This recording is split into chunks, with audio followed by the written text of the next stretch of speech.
Morning. Good morning. How are you? Not too bad at all. Yes, I'm good. I've been having a mad weekend. I'm Mm. looking forward to Ayia Napa going tomorrow. I'm telling you, a much needed holiday is actually needed. I've had a lovely 5 weeks off Mm-hmm. work, to be quite honest with you. You have, I've haven't enjoyed you? it so thoroughly. I don't even want to go back to work ever. But unfortunately, straight after Ayia Napa, the day after I land, I start my new job. So I can't even go out and party too hard on the Saturday to be going into work half cut, going in with blonde hair, tanned, and half cut for my first day. No, I don't think so. So gonna have to take it easy. But yeah, I've been looking after my dad, my son. They've gone back to Jamaica now. And so, yeah, I'm going to be relaxing and, of course, partying. Now, Mm. on Facebook all the time, I'm always forever seeing people posting up their pictures over the last couple of weeks. Trust me, log on to HPQ's Facebook, pictures and videos will be up of the fantastic time that we are having. I don't care if it's cold and raining in England, I'm going to show you how hot. Now, last report said that Ayia Napa yesterday was 30 degrees. So, people, be jealous. I like that one. Be jealous.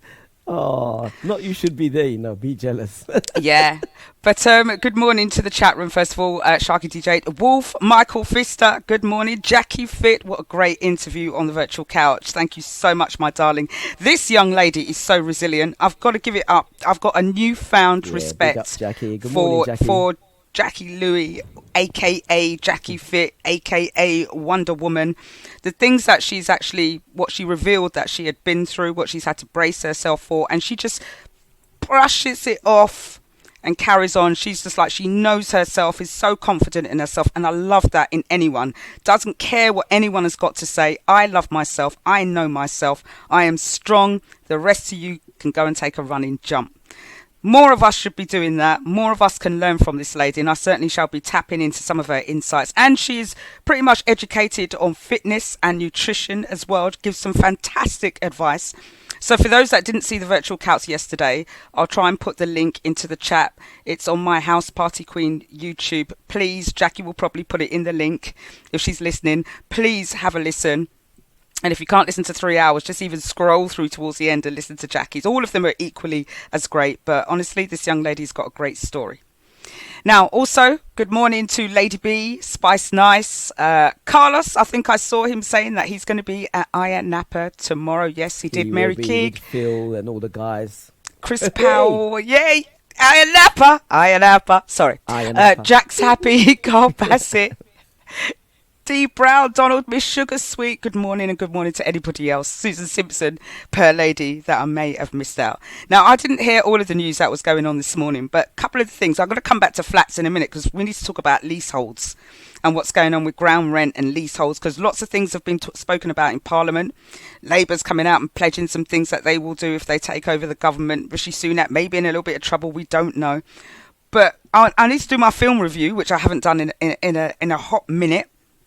So you alerted me to a series that was on Netflix, and it's hitting all sort of like the top 100 or top 10 films in Netflix at the moment. And I don't know if anyone's seen it, Baby Reindeer. Oh, yeah. Yes, need to talk Very about good Baby film. Reindeer. Very, Very very good good. film. It's almost like a dark comedy. It's comedy, serious. So And it's it's a got some dark. serious situations in it as well. Real life Yeah. issues. Well, not to give the story away too much, but the person that stars in the film actually directed the film, and this actually happened to him, whereby he had a stalker that stalked him, and something like over the course of, I think it was a year or 2 years, it was over 40,000 emails this person had sent. I don't know how many thousands of text messages. And also something else on social media as well, and 22 messages on social media, let alone the people that she stalked on social media as well, the other people that were associated with him. So it just tells the story of how he offered a lady a cup of tea and it turned into a stalking nightmare. And over the series, it shows how it elevated from just having conversations to it going full on stalkerism, and to what happens in his life, how we got there, what he's going through, the trauma he's going through himself. and obviously the conclusion at the end. So I don't want to give it away in telling too many little bits. You can see some of the information from the trailer, but do watch the series. I am recommending the series, so please try and watch Baby Reindeer Netflix. So if you've got a long journey to do, download the series, watch it on your phone, maybe on the plane tomorrow, Carlos and the rest of you guys that are going to Ayia Napa, and watch Baby Reindeer. Yeah, now Jack's Happy said that she is watching. She's now on episode 4 of Baby Reindeer. How are you finding it, Jack's Happy? Are you addicted to it, or are you finding it boring? Yes. First Lady said it reminds me of Kathy Bates. What was that film called again? Psycho. No. There was a film where this guy was a writer and he got stuck in the snow, and she looked after him, and then to keep him there, because he kept trying to escape, she took this hammer and literally knocked his foot out of his ankles. Oh, it was horrific. That was the horrific part in the movie. I can't remember the film. Someone tell me. Misery. Thank you, First Lady. Right. Yes, Misery. I actually read the book. I was a big fan of Stephen King for a long time, and I read all of his books. And I read Misery before they made it into a film. And you always know that the films never really surpassed the books. But the film was very, very good, I must say. It came up to the book. So, yes. Got to watch that film if you haven't seen it. Very good film, especially when she does that. Hobbles him, yeah. Nobbles, I think it's called. But she said it's called An Act of Nobbling. She was a crazy woman, and she was a stalker. Yeah. But the other program that I quickly want to speak about is Scoop. Now, remember the infamous interview with Prince Andrew after he got the allegations of Jeffrey Weinstein and him being a paedophile, alleged paedophile. Well, this film depicts what actually happened, how they got the story, parts of the interview and the aftermath of it. And it is actually very, very good. They've got the characters nearly down to a T. And so, yeah, it's nice to watch him squirm again. He was a pompous man. He really was. And then after I watched that kind of preempted me to watch The Crown. Now, I didn't want to watch all of the series of The Crown because I'm no royalist. Everybody knows I'm no royalist. I just skimmed it to the bits with Princess Diana. That's the bits I wanted to watch. And it's very interesting. Actually, The Crown is an interesting insight into how the royal family might be and their way of thinking through certain situations. And even it went through the era of the Queen with Margaret Thatcher. Now, I didn't realise they had a little bit of a mutual respect, but I don't necessarily think they liked each other. And what the Queen did for Maggie Thatcher when she got thrown out of government was quite heartwarming. I actually felt sorry for Maggie Thatcher when she granted her the Order of Merit, and one of the highest awards in the UK, for the work that she did. Even though she was a tyrant, she did do many things that opened up doors for people. And the start of the ill-fated poll tax. Remember that? I never paid my first poll tax. I still got away with it up to this day. Never paid that first year poll tax. Carry on. I went my badge with honour. I'm soon come for you. You know me. I'm a lawbreaker. I'm a stationary thief. I'm a lawbreaker, you know. Starting a new job soon. Let me see what stationary's in there, in fact. Anyway, thank you, Sharky. When you come back after this track, we'll talk about flats, leaseholds, ground rents, and what's going on and the stories with that. Interesting. And HPQ, what about you? Are you living your life like it's golden? Well, I will be next week. I certainly will be. I'll be living like it's golden. I won't be worrying about a thing. But for those of you still at home, back here in the UK, dealing with all sorts, there's still problems around. Now, I heard you talking about flats, and the cost of flats are rising, and what you saw your neighbour sell his flat for, so you're thinking of cashing in and getting some much needed cash in your coffers. But anyway, for those of you that own flats, most of you will know that they are leasehold only. And you get some houses that are leasehold, not many, but there are some. And leasehold is a type of property contract that allows the homeowner to live in a property, usually a flat, for a fixed term. Now, under this system, leaseholders often have to pay expensive ground rent and service charges to the freeholders who own the buildings or the land on which the houses are built. Now, this has been shrouded in a lot of controversy over the years because of the lease terms. They range from 90 to 990 years, which I think is the maximum. And what happens if you buy a flat and there's only 90 years left on the lease? How much then do you have to fork out to extend the lease again? Is that going to have an adverse effect on your insurance, on your mortgage and so forth? And also it's the fact that these leaseholds mean that even though you are the homeowner, you never legally own the property that you're in. Well, you do legally own it, but you only own the leasehold, not the entire freehold of the property, which can have many major issues with that. Now, also, there's the service charges and the ground rent. And this is what's been locked in controversy quite recently and has been highlighted. And there's some reforms going through. There's a Leasehold Reform Act that's going through Parliament that's yet to be passed, yet to be decided on what some of these pointers are, or the manifesto is for this. So we're going to wait and see. But they have had some key measures that they want to put in place, such as making it cheaper and easier to extend your lease or to buy the actual freehold, to increase the extension terms to the maximum of 990 years, to remove the ground rent to zero, no ground rent. And then there's talk in another article that they want to cap it at £250 a year across the board. Either way, I think both ideas would probably sit well with leaseholders. As a leaseholder who probably pays ground rent, do you pay ground rent, Sharky, or service charges? Oh, my place has a ground rent, yeah, 300 a year. Yeah, so I'm sure you'd like to see it capped. Or at least reduced to zero, because every year they're increasing. I've heard stories of some people's ground rents increasing from, it's been £99 the first year, £250 the second year, and literally after COVID, it's like standing at £1,000 or plus a year for some ground rents. And then the service charges are even more ridiculous. And they want to make that a little bit more transparent, as in what are the freeholders spending the money on, and what is the breakdown of those costs, because they might turn around and say, okay, for the insurance for the entire flat it's going to cost £10,000, and you're probably thinking individually you could get your own insurance, and the freeholder should be getting the building insurance, to be quite honest with you, because he is the freeholder, and the rest of you guys get contents insurance. But I don't know how that actually works, because I'm not a leasehold. That's all tied in. You can't get, they won't allow you to get your own building insurance. Yeah, again, which is they charge a lot of money. So you don't really know. And I've heard of some tenants refusing to pay service charges. There's been some tenants around London that have come together as a community, rallied around each other, refusing to pay and putting down their terms and willing to take it to High Court before anyone can evict any of them. So, I can understand people's woes on that, because some landlords can be utterly unscrupulous and thinking, I just want to make money, and not necessarily for the safety and the building that they're in.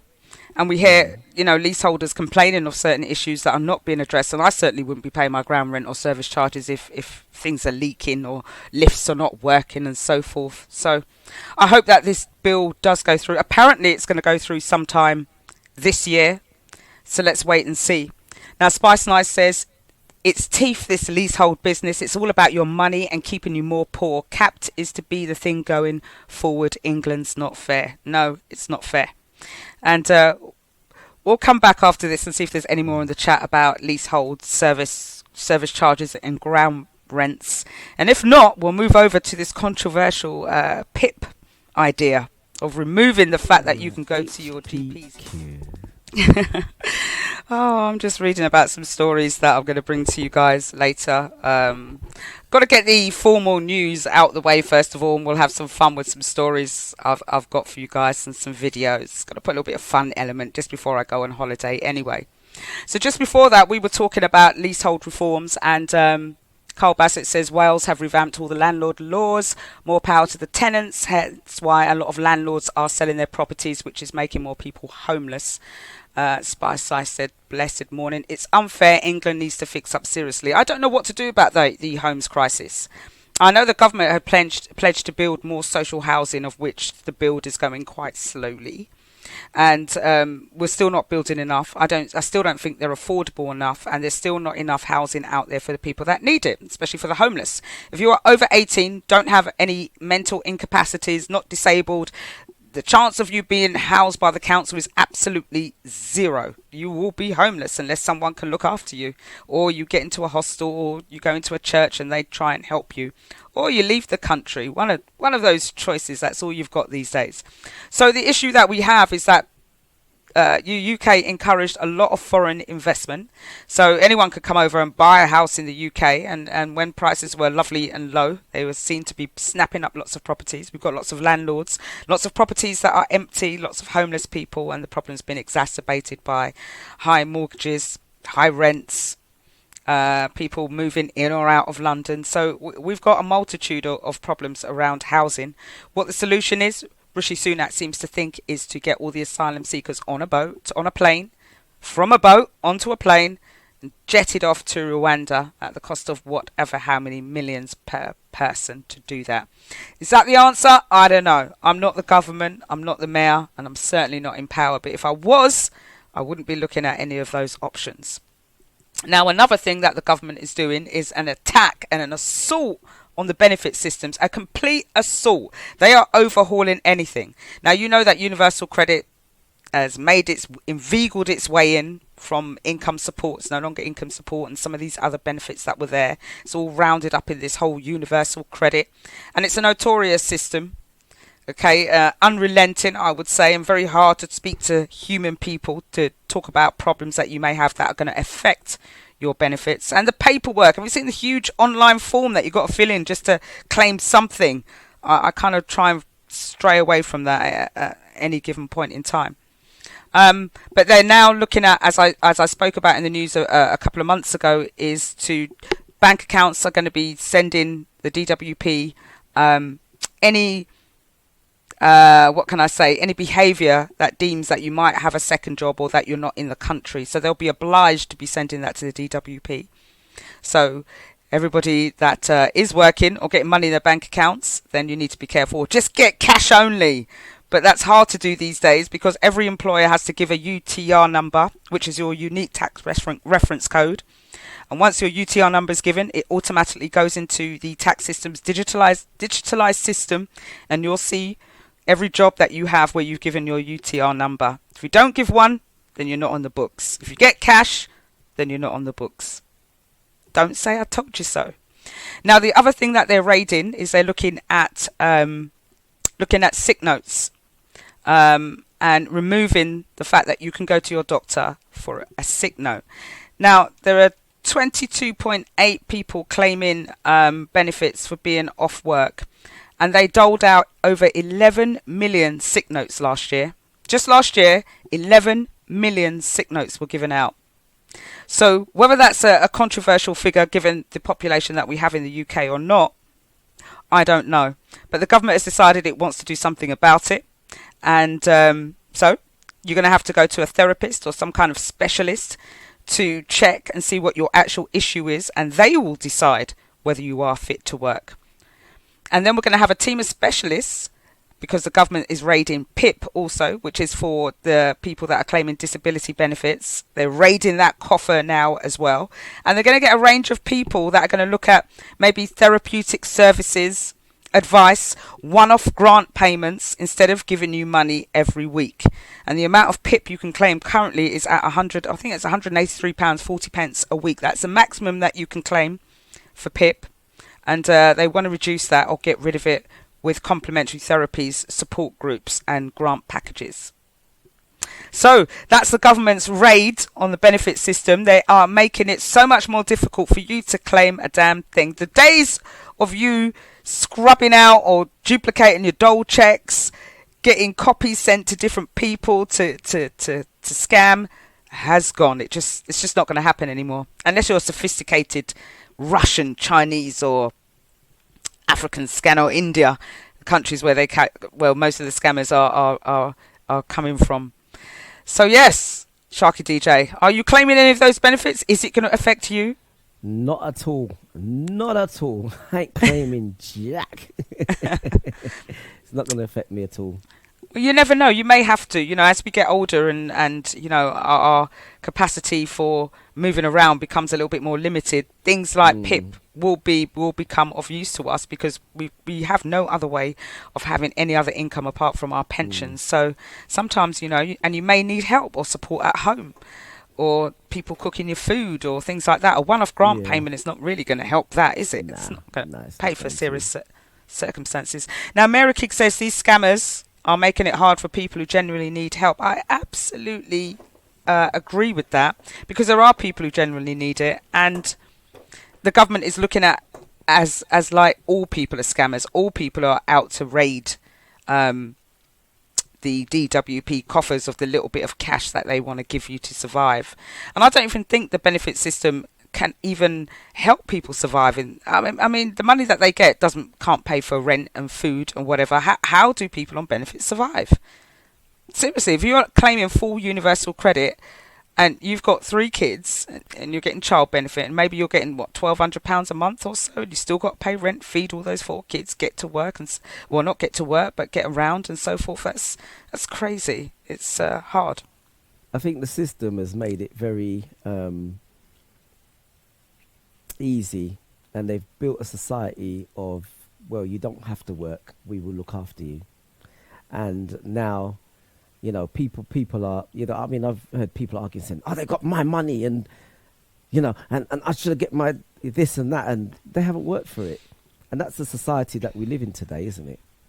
Yeah, so, and you've got whole families who have claimed benefits, like the mother, the father, the daughters, the sons, their children, like whole generations of families that just claim benefits, which really is a little bit out of order. Just because you don't want to look for work means that we're just going to give you free money. Yeah, I've had a few conversations about that. That's exactly what it is, free money. And we've got another gentleman.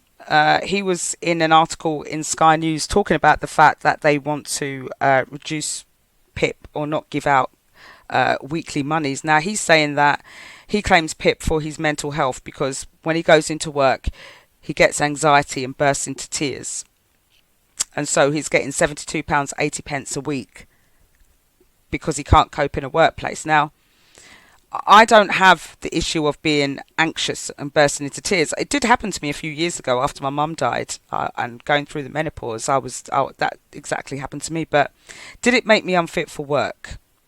But was my mental capacity diminished enough, or similar to this gentleman's circumstances, to say that I can't work, it's going to be very difficult for me? Or are people really taking the pee? I mean, there is another job that you can do, perhaps work from home, maybe not be around people. But to say that I burst into tears and I have anxiety, which means I shouldn't work, and I just want to claim benefit, is that right? And if it means that we can pay less tax for people who could work that are not working, is that right? So lots of questions there. And also you've got the people who should be claiming benefits that are now going to be taken out of that bracket. Is that right? So there's lots of questions there. I'll leave you with that. I'm going to go and get another cup of tea. We'll wait and see if anyone's got any questions, and I'll leave you to play some tracks, Sharky DJ. I'll see you in a minute. Are you having some fun playing around with the screen? Oh, do you know what it is? Willow's on my lap, and she's really having a great time there. So I was just putting the camera on here. Look at her. She's just really just being very loving today. I think she knows I'm going away tomorrow. She's seen you pack that suitcase. Yeah. She keeps walking in there. And you'll be walking around the house going, where are you going? Meow. I know, because they don't get no one around them, and they've got me 24/7. So they get separation anxiety is what I call it. Bless her, she really has been very loving. But just as a last note, coming back to some of these changes that are on the benefit system. So Rishi Sunak said his government will be more ambitious about helping people back into work and honest about the risk of over medicalising the everyday challenges that they have. So removing benefits after 12 months for those deemed fit for work, but those who do not comply with the conditions set. So if they've got conditions, it's like having police bail now, you get bailed, you've got all these conditions that you have to adhere to, and it's the same with the work to claim benefits. Tightening the work capability assessment, so those with less severe conditions will be expected to seek employment. So I don't know if you saying you are anxious anymore will allow you to have a sick note and stop you from seeking employment. They really are cracking down. So as I said, the review of the fit note system, putting it out to specialists instead of the GPs. Changing the rules, so someone working less than half of a full-time week will have to look for more work. So if you're working part-time and claiming maybe working tax credit, you're going to be expected to look for full-time work. I don't know. A consultation at PIP to look at the eligibility changes and targeted support. Like I said, offering people talking therapies instead of cash payments. And they want to introduce a new fraud bill, right, to treat benefit fraud like tax fraud. A bit like TV license. They want to treat that like a proper criminal record. They want to criminalise it with new powers to make seizures and arrests. So, the government is saying they know they're going to have harsh critics, but it's needed to reduce the bill for people not working or abusing the system. I think it's utterly criminal in some circumstances, but needed in some. The bills to pay more for the refugees to go to Rwanda. Or for the military, like Lady B was saying up in the chat. The military, so they need money to fund the military. But are they not getting all these handouts from these racist sponsors? You know, that story has died a slow death in terms of what Diane Abbott went through.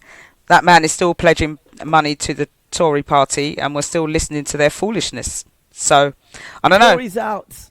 We need an election. And guys, you know, don't start talking about all this about Tories in the chat and that you don't like them or England's rubbish, and then you don't go and vote, right? Go and vote. I don't really believe in a voting system, but we need to get the talk.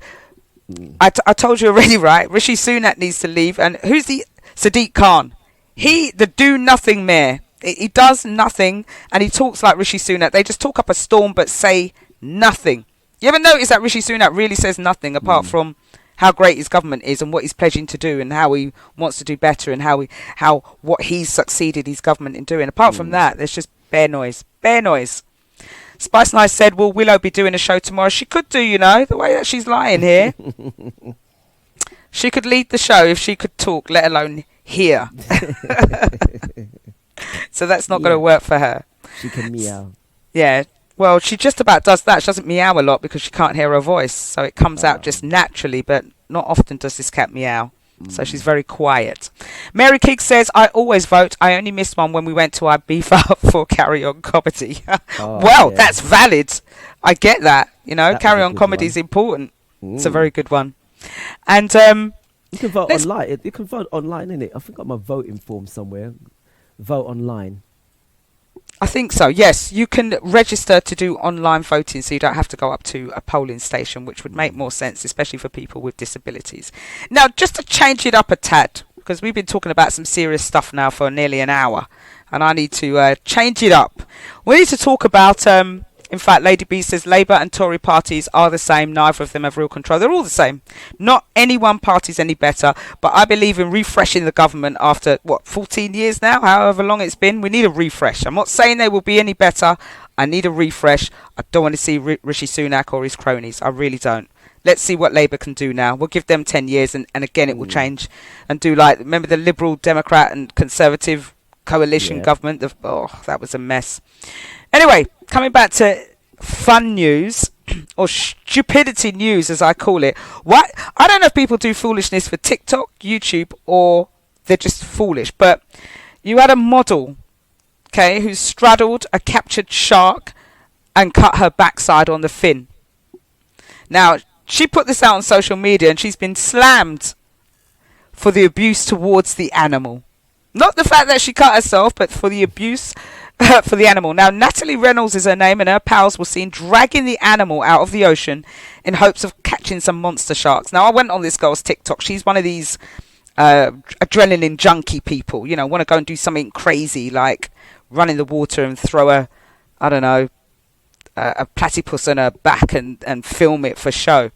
But they did capture the shark, and they harnessed it, and she thought this would be really good for a video and sit on the shark and try and straddle it and then cut her backside open for the pleasure.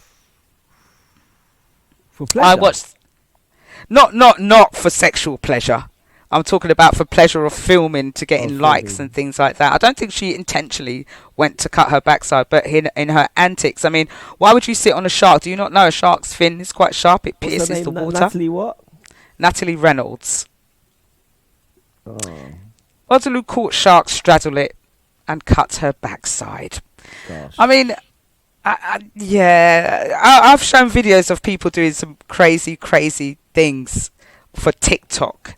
What would you do for TikTok, Sharky? Do you really want to know? Yeah.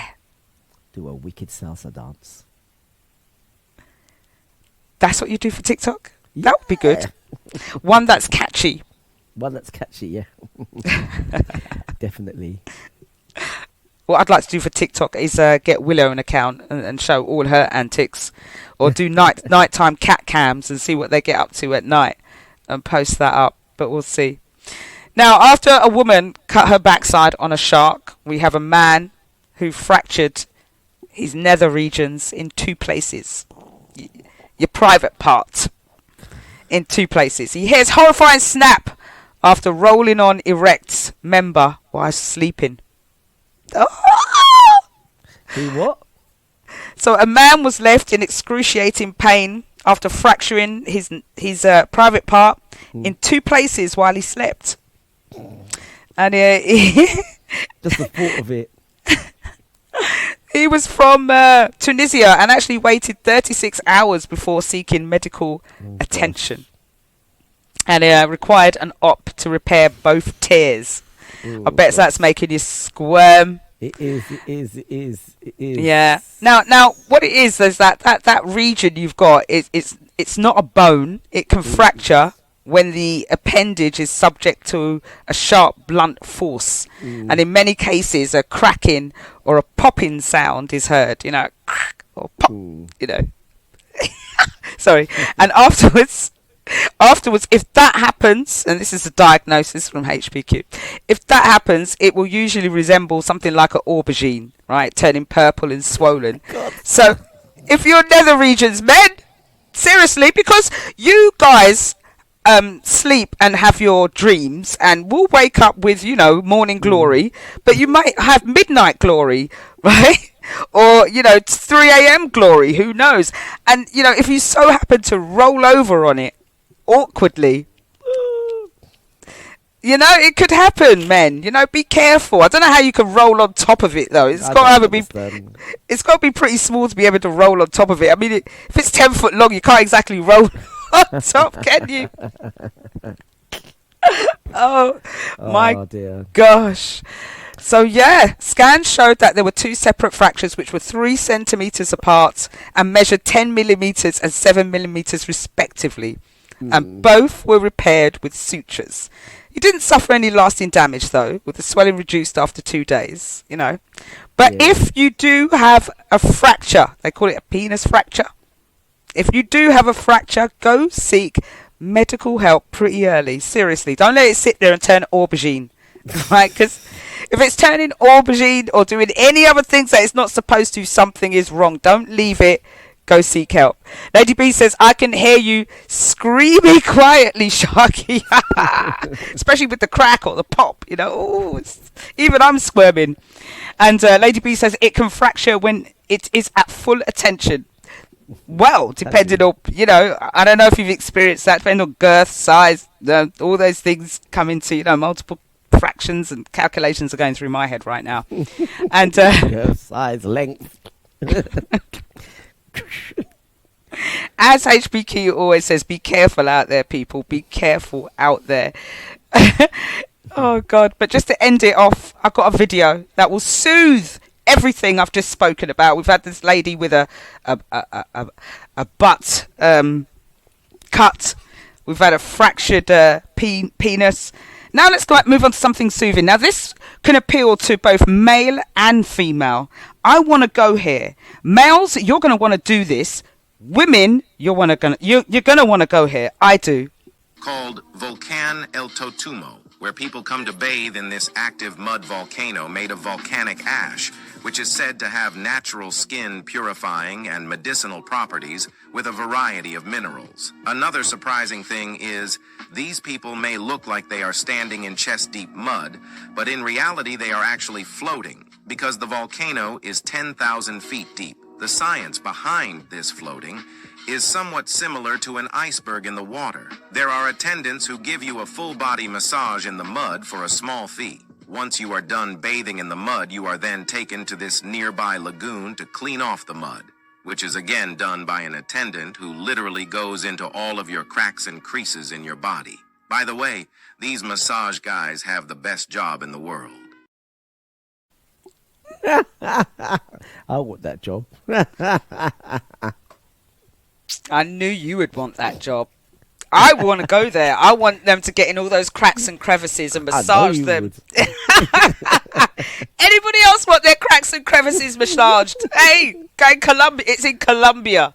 Let's find it, Lady B. We are going. I want that massage that I saw. That looked like a good floating in. Oh, look, Sharky, play a track before I faint. You know. Yeah, I can't believe you kind of just cut the tune off. You can't cut a tune off like that. That's playing so well. You can't do that, Sharky DJ. Apologies. That's okay. What was that tune called? I'm going to have to take that from you, actually. I have to take that tune. I like the strings in it. Just reminds me of some old time music. Even Lady B and Sky First. High. Loving that. Force of Nature. Ooh, lovely track. Anyway, coming back to some news now. Now, I meant to speak about this. I think it was last week or the week before, whenever I wasn't on. But Laurie and George Chappelle. Sorry, Laurie and George Chappelle, the oldest living conjoined twins, supported each other's dating lives. Now, it's hard to imagine when you're a conjoined twin how you can have a dating life because you're not really separated from anyone. They're there all the time. You know, whether it's at the head, the torso, the arm, the middle part of your body, wherever. Now, conjoined twins, this is Laurie and George Chappelle. This is them. I've got another picture of them standing up. I wonder if I can quickly find it. No. I'll have to get it in a second.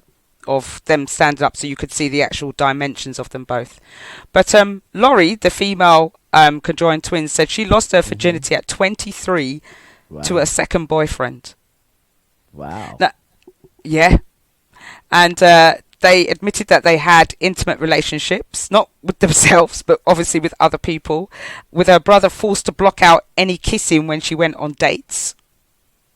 Okay.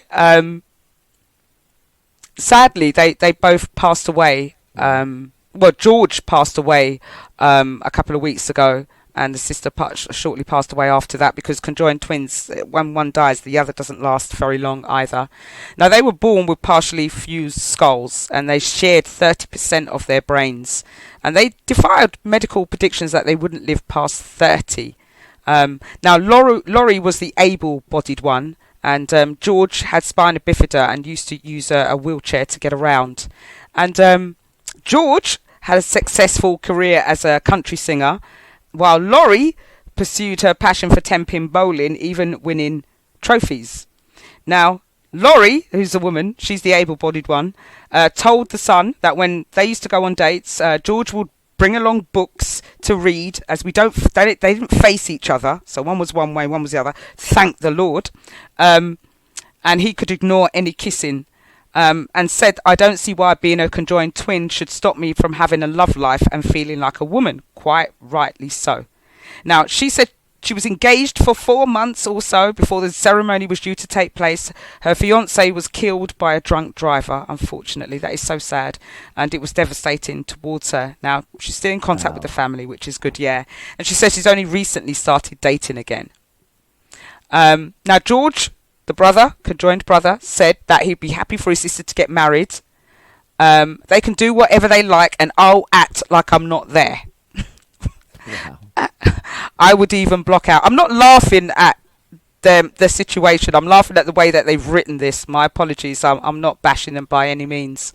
Now, it does get a little bit different now because they previously made headlines because George was originally named Dory.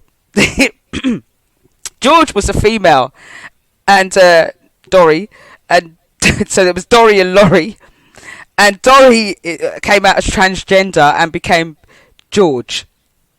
So they became the first same-sex conjoined twins to identify as different genders after George came out as a transgender man in 2007. So we had Laurie and Dory, now we've got Laurie and George.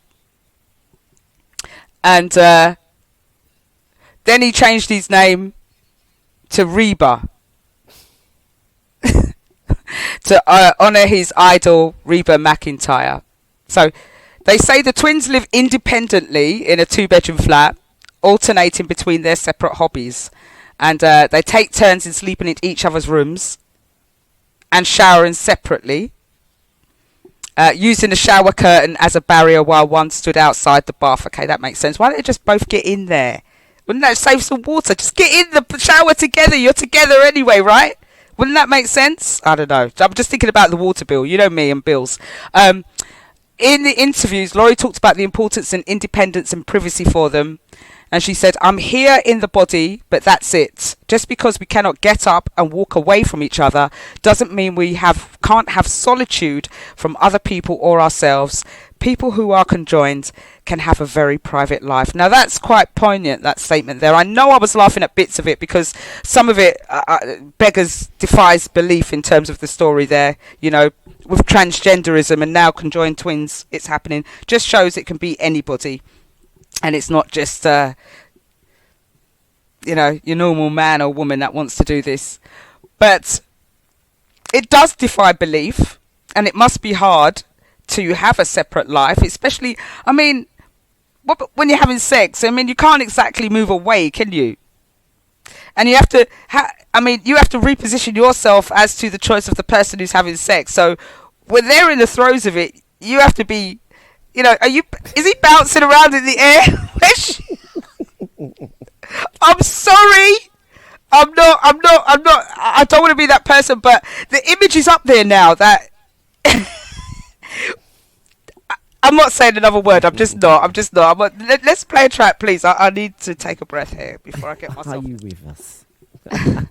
You know what it is? It's because I'm adding and uploading some videos, and my mouse is a bit sensitive and was going to the wrong places and showing the video. So yeah, not that I'm not on the ball. It's because I'm just trying to upload and do bits and pieces whilst I'm here. So my apologies for that.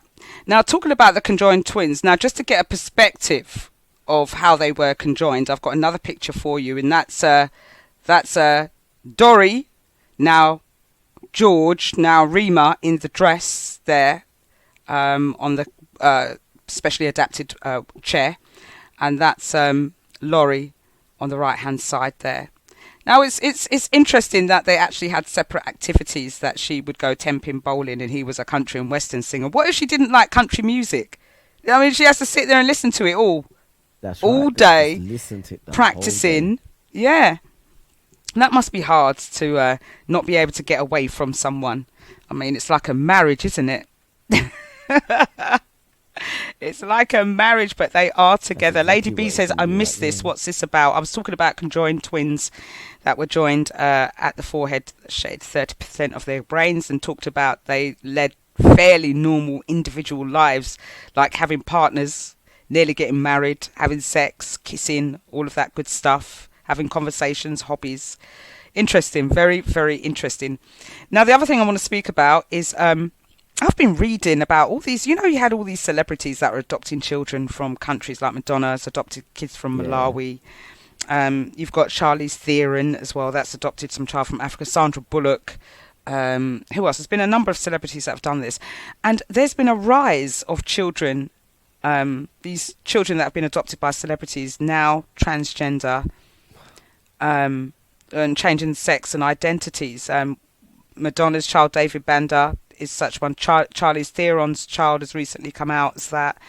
Paloma Faith has come out. Her daughter's come out as, I don't know, either daughter or whatever. Cher famously had a son. I can't remember which sex they turned into.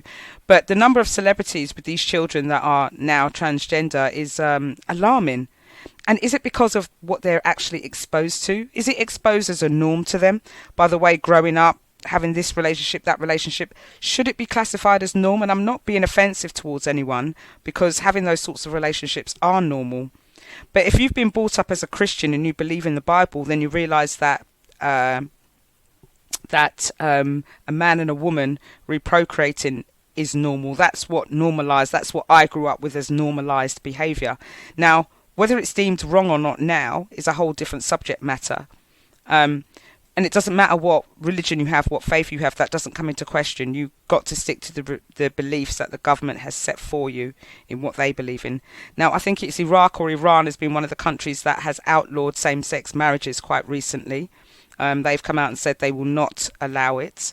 And we've got, you know, liberal countries like the UK and the US, and I think some places in Europe that are allowing same-sex marriages and are recognising transgenders, transsexuals. And also, I want to be alerted, there's a little viral picture going around, I think that you sent me, with Serena, or an article about Serena Williams forfeiting a particular cup challenge because the person she would have been playing against was transgender. Now, that information was actually false. There's no such news. It's just some kind of viral propaganda that's going around to garner attention. But those things are also part of an issue. We had J.K. Rowling come out and speak against a report that came out that showed that these so-called puberty clinics were going a bit too far in terms of what they were doing with children and offering them puberty blockers before they've even finished puberty, which I think is definitely wrong. You know, I understand that people don't want to be the same sex, but doing that to a child before they even reach and fulfill puberty, I think is wrong. Let them go through puberty, or at least look at the risks in a little bit more detail, because the medication and everything they've been given, what kind of experiments have been conducted. We're not going to know for another 10 years how this is all going to turn out. And giving your child medication for life, is that the kind of life you want to lead? But again, I do understand that this is for some people, so I don't want to extend on that too long. But the actual story I want to get to, and before my laptop runs out of juice, let me make sure I plug that in. Okay, now just to go on to a story about a journalist. And this was a TV anchor refused to use the Indian origins guest non-binary pronoun, saying it was grammatically incorrect in this viral exchange. Now, there was a recent segment on Talk TV, and the anchor Julia Hartley Brewer landed herself in controversy, so I've just picked up the article here, by using the wrong pronoun for her guest, right? So she had invited journalist Shivani Dave to discuss the CAS review, which is what I was speaking about, which is the independent review of the NHS gender identity services for children and young people. Now, the talk went a little bit difficult after Hartley Brewer introduced Dave using she, her pronouns. I always get confused about this. And Dave said, "Good morning, Julia. I'm going to read the exchange here." All right. He said, "You know my pronouns are they, them. How you doing?" And he kind of said to her, "I'd prefer you to use my pronouns." But she turned around and said, "You can choose what you want to call yourself." And I love this lady. "But you don't get to require me to use incorrect grammar and factual incorrect things." She said, "You're not a plural," which is right. If you want to regard yourself as they, you are not a plural. You're one person. You're a female person. So I will use she and her. Thank you very much. Now, the gentleman Dave, they tried to steer the conversation back to the review and said, "Do what you like, I guess." And she asked if it's disrespectful to use factual grammar. And Dave reiterated that they were not a single woman, but a very special non-binary trans person, and that special part was needs to be made clear. Sorry. The anchor said, "With all these labels, like to be special, you know, how can people possibly keep up?" And she says, "Okay, I'm not special. I'm just a boring old heterosexual married woman. But you know, sorry about that. We're not allowed to do that anymore." So, you know, I've got to give it to her, and she's right. We are now having to use factually incorrect grammar for the sake of pleasing somebody else to be the gender that they want to be. It's a very interesting topic, that is, this she, he, they, whatever they want to call themselves, right? Because I can't remember where it was. I saw it. Was I talking to you? And they said on a passport, when you travel on your passport and you have to say, are you male? There's no transgender on a passport. It was me. You male or female? And that is it. And it was actually on the British Airways website where you go in to put in your passport details. They only had an option for male or female. Carry on, sorry. And this is the British Airways, you know. And it just goes to show that, you know, when it comes down to the bare bones of it, you have to identify either as a male or female. You can't turn around and put on your passport, I am a they, or I am a transgender, or whatever. You have to put, a male or female. I mean, you go to another, you have to put male or female. Yeah, a lot of application forms are now including, is this the gender that you were born with? Is this the gender at origin, at What is birth the gender origin? Original? Well, you still have to identify with the gender origin, which is male or female. Yeah, but you'll still get people that will defy law and say that's what I am originally, that's what I think, and that's what I've always identified with. I've known I've been a they or a them from birth, is what some people say. But a lot of applications and sites are changing to have lots of transsexual, cisgender, whatever the terminology is. I can't keep up with all 365 terminologies. But some sites still have not updated. You know, it's going to cost a bit of money to be adding all these other tick boxes on, and then to have the other one saying, "Is that your origin at birth?" So, you know, hopefully we're looking at some of this nonsense that's been thrown through Parliament so heavily, like taking out the use of the word woman, and now heterosexual is now it's not even male or female, it's cisgendered. Whatever that means. I don't want to use that terminology. Neither do It's like I want to keep in the imperial system. I don't want to use metric. Yeah. And on that note, guess what time it is? 10 o'clock! It is 10 o'clock. It's our last show. We won't be here tomorrow morning. Time to get nails done. But we will be in Ironapa. See you guys. Check out the Breakfast Mix on GY Radio with DJ Pablo next. See ya in a few weeks. Bye.